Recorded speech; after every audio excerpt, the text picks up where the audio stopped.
Happy holidays and welcome to CNN 10. My name is Carl Azus.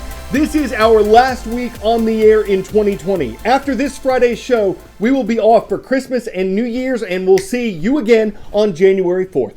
Less than 11 months after the first coronavirus diagnosis was made in America, shipping has begun for the nation's first coronavirus vaccine. The approval was given by the U.S. Food and Drug Administration on Saturday. The vaccine is made by the American drug company Pfizer. It's received an emergency use authorization, which means the vaccine has gotten special approval from the FDA to be used during an emergency. Full approval has to be obtained through a separate application process. The leader of the FDA says he hopes the shot will start being given to the public on Monday. For that to happen, the U.S. Centers for Disease Control had to first accept the FDA's recommendation that it be used. A second COVID vaccine, made by the American drug company Moderna, could also get the green light in the days ahead. And U.S. health officials say it's possible that doses for 20 million Americans could be available by the end of the year. The Pfizer vaccine is given as 2 shots, the second one coming 21 days after the first. The drug company says that when it's given this way, it's 95% effective in preventing coronavirus infections. Healthcare workers and people who live in nursing homes and other long-term care facilities will have priority in getting it. But the vaccine has not been approved for pregnant women or anyone under the age of 16. Health officials say there's not enough data to know whether it's safe for these groups. There are also concerns about allergies to the vaccine. 2 healthcare workers in the United Kingdom who got it and who had a history of allergic reactions both had a dangerous allergic response to Pfizer's COVID vaccine. So the FDA says people with a history of serious allergic reactions to any of the vaccine's ingredients shouldn't get the shots. Side effects like discomfort or a fever lasting a day or 2 after getting the shot are also possible. Health officials say this is normal. The COVID vaccine is the first of its kind that's been approved for use. It's also the fastest, as health experts say no other vaccine has ever been developed in less than 4 years. Dr. Sanjay Gupta explains what makes this shot unique. 248 days from an idea to now, applying for the vaccine to be authorized. That's just 8 months. For context, 8 years would have been considered speedy. But the truth is, the story I'm about to tell you actually began more than 2 decades ago. And to really understand it, you first have to understand how most vaccines work. Since the first vaccine for smallpox back in 1796, they've all relied on the same basic concept. Give a little piece of the virus, also known as antigen, to someone, not enough to make them sick, and their body will then be taught to make antibodies to it. Those are the proteins that neutralize the virus if it ever tried to invade again. That's what makes you immune. But what if the body could be taught to do the whole thing? Not just make antibodies, but also to make the antigens as well, to essentially become its own vaccine-making machine. It's why in the 2000s, Dr. Drew Weissman started focusing on this tiny strand of genetic material that our cells make all the time. It's known as mRNA. Back then, we were thinking of using it for vaccines, for therapeutic proteins, for gene editing, for lots of different applications. mRNA stands for messenger RNA. It carries the instructions for making whatever protein you want. Once you've got the sequence, it's a one-step reaction to make RNA. And that reaction is identical for every vaccine that we make. If this sounds more like code in a computer rather than medicine from a lab, that means you're getting it. This is an entirely new way of thinking about vaccines.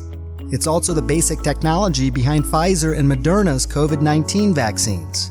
Vaccines are close by. They're coming. You know, I said help is on the way. It's truly bio meets tech. The vaccine is not the virus at all. It's essentially just a genetic code for a portion of the virus. This portion, the spike protein. Why the spike protein? Because it's the key the virus uses to enter the human cell. But if you create antibodies to the spike protein, it's then blocked. 10-second trivia. About 33% of the Earth's land area is permanently covered by what? Desert, freshwater, rainforests, or ice and snow? Desert is the answer. While up to a third of our landmass can be covered by ice and snow, that can change with the seasons.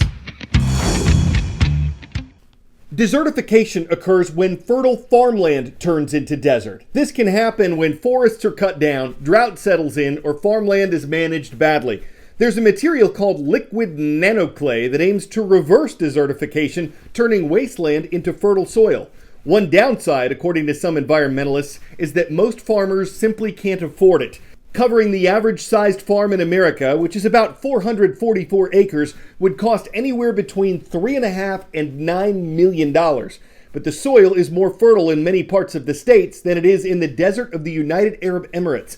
This nation has to import more than 90% of its food, and even if it manages to turn barren land into fertile farmland, a soil scientist interviewed by CNN says it could change a fragile desert ecosystem when something that wasn't there before suddenly is.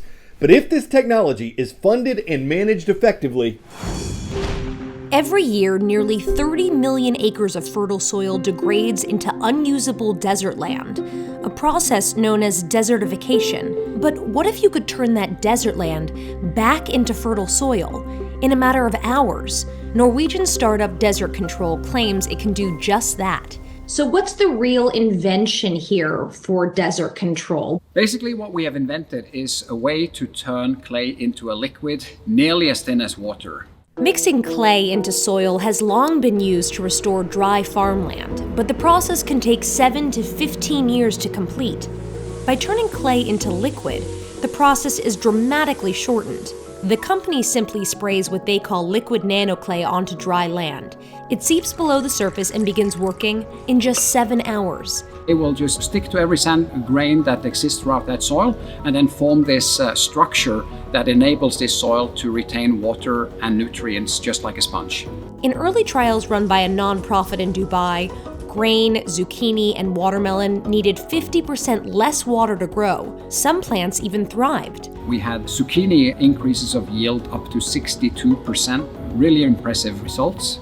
But liquid nanoclay isn't cheap, between $8,000 to $20,000 an acre. But Desert Control expects costs will come down as the company scales up. Next year, there are plans to test the technology in the US, in dry states like California, Nevada, and Arizona. With increasing temperatures, extended drought periods, to be able to ensure that the little water that we have actually is retained in that soil is going to be extremely valuable and important for farmers moving forward.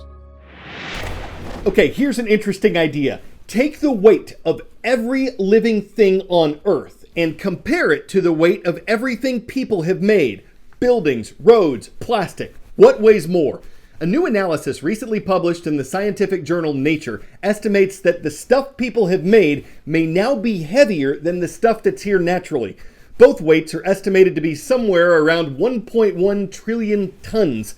But researchers at Israel's Weizmann Institute of Science say the combined weight of all of our concrete, gravel, bricks, asphalt, plastic, metal, paper, and glass may now weigh more than the Earth's biomass. Scientists say this is something to keep in mind as societies grow, that people should consider how much stuff we actually need to make to live a good life.